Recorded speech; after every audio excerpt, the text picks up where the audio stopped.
Hi friends, ఎలా ఉన్నారు? ఈరోజు వీడియో ఏమిటి అంటే చూస్తున్నారు కదా, ఇదైతే మనం పెళ్లి భోజనాల్లో ఎక్కువగా తినే వంకాయ ఇంకా కాబోలి శనగలు కర్రీ అనమాట. అదే టేస్ట్తో ఎక్కడ టేస్ట్లో రాజీ పడకుండా మన ఇంట్లో హెల్తీగా ఎలా చేసుకోవడం ఏమిటో చూపిద్దాం అనుకున్నాను. అయితే ఇది చేయడం చాలా ఈజీ. తినడానికి టేస్ట్ అయితే మనకి ఎక్కడ ఆ పెళ్ళిళ్ళలో తిన్న టేస్ట్కి మన ఇంట్లో వండుకొని తిన్న టేస్ట్కి ఎక్కడ తేడా అయితే కనబడదనమాట. అంత బాగుంటుంది. ఓకే, ఇది ఎలా చేయాలో ఏమిటో ఇంకా ప్రాసెస్లోకి అయితే వెళ్ళిపోదాం.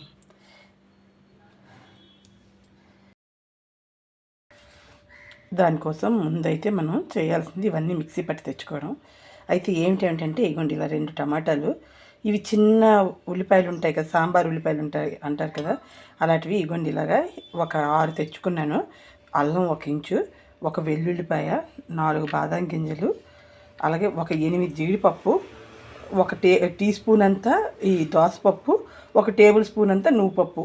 వీటిని ఇలాగైతే మనం మిక్సీ పట్టి రెడీ చేసుకుందాం. మామూలుగా అయితే ఇవి నానబెట్టి ముందైతే మనం మిక్సీ పట్టుకుంటాం. కాకపోతే నాకు అంత టైం లేదు కాబట్టి ముందే మామూలుగా ఇవన్నీ కలిపి ఒకటి ఇలా ఇవి కాస్త ఒకటి మిక్సీ పట్టి తెచ్చుకుంటాను.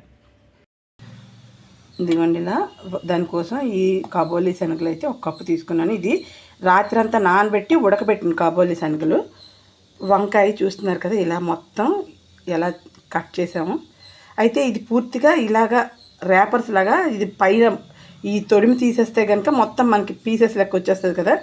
ఇవన్నీ మనం చేసుకున్న ఈ జీడిపప్పు ఇవన్నీ కలిపిన పేస్టు, ఆనియను, ఇంకానేమో వెల్లుల్లి అల్లం కలిపిన పేస్టు, ఉల్లిపాయలు, ఇవ్వండి ఇది టమాటో పేస్ట్. ఫస్ట్ అయితే ఆయిల్ ఒక 2 టేబుల్ స్పూన్స్ అంతా వేసాను. ఈ ఆనియన్స్ అయితే ఫస్ట్ ఫ్రై చేసేద్దాం. ఎప్పుడు చెప్పేది ఆనియన్స్ వేరం ఫ్రై అయిపోవాలంటే టేస్ట్ తగ్గ సాల్ట్ ఇప్పుడే యాడ్ చేసేస్తున్నాం.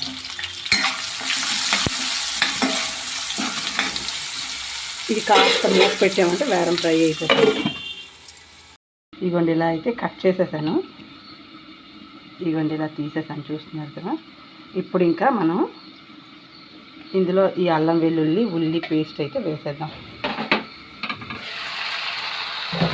ఆనియన్స్ ఫ్రై అయిపోయింది కదా, ఈ స్టేజ్లో ఇలా వేసేసామంటే ఇది కూడా ఫ్రై అవుతుంది. ఎందుకంటే అల్లం వెల్లుల్లి బాగా ఫ్రై అవ్వకపోతే పచ్చి వాసన అనేది వేస్తాడు కదా, అందుకని ఫస్టే వేసేసాను.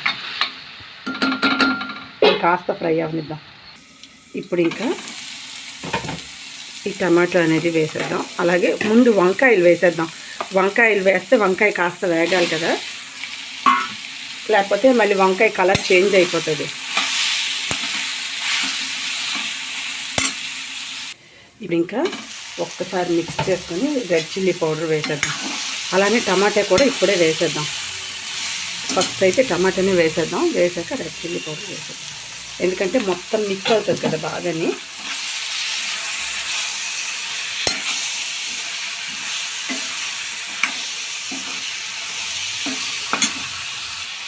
ఎప్పుడు కూడా రెడ్ చిల్లీ పౌడర్ వేసేటప్పుడు మీ టేస్ట్కి తగ్గట్టే వేసుకోండి. నేనైతే మా టేస్ట్కి తగ్గే వేస్తాను. స్పైసెస్ ఎక్కువ తినేవాళ్ళు ఉంటారు, తక్కువ తినేవాళ్ళు ఉంటారు. మేమైతే మోడరేట్గా తింటాం కాబట్టి నేను కాస్త మామూలుగా వేసాను. మళ్ళీ మూత పెట్టేద్దాం. ఇప్పుడు ఇంకా ఒక్కసారి మూత తీసి ఈ పీసెస్ కూడా వేసేద్దాం.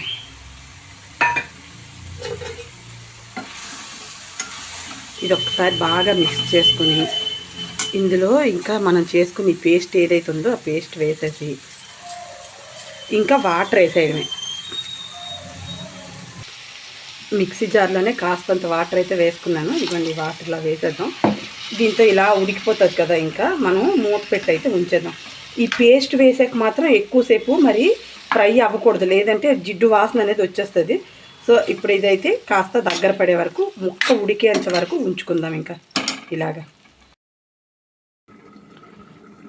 ఇప్పుడు ఇంకా ఒకసారి మూత అయితే తీసి చూద్దాం.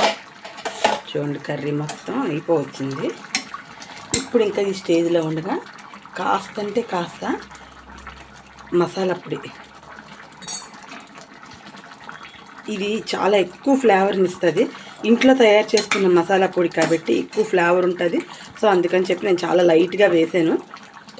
ఇప్పుడు ఇంకా ఒక్క 2 మినిట్స్ మూత పెట్టి మనం ఉంచాము అంటే మొత్తం కర్రీ మొత్తం అయిపోయినట్టే. ఇప్పుడు ఇంకా ఒకసారి మూత తీసి చూద్దాం. చూస్తున్నారు కదా, మొత్తం కర్రీ కంప్లీట్ అయిపోయినట్టే. ఇంకా స్టవ్ ఆఫ్ చేసేసుకోవడమే. స్టవ్ ఆఫ్ చేసి ఒక 2 మినిట్స్ ఇలా ఉంచేసి మూత పెట్టి మనం సర్వ్ చేసేసుకోవడమే. ఇంకా అయిపోయినట్టే. ఓకే ఫ్రెండ్స్, ఈ వీడియో కనుక మీకు నచ్చితే లైక్ చేయండి, షేర్ చేయండి, సబ్స్క్రైబ్ చేయండి, ట్రై చేయండి, కామెంట్ చేయండి. Watch our channel Keerthi creatives.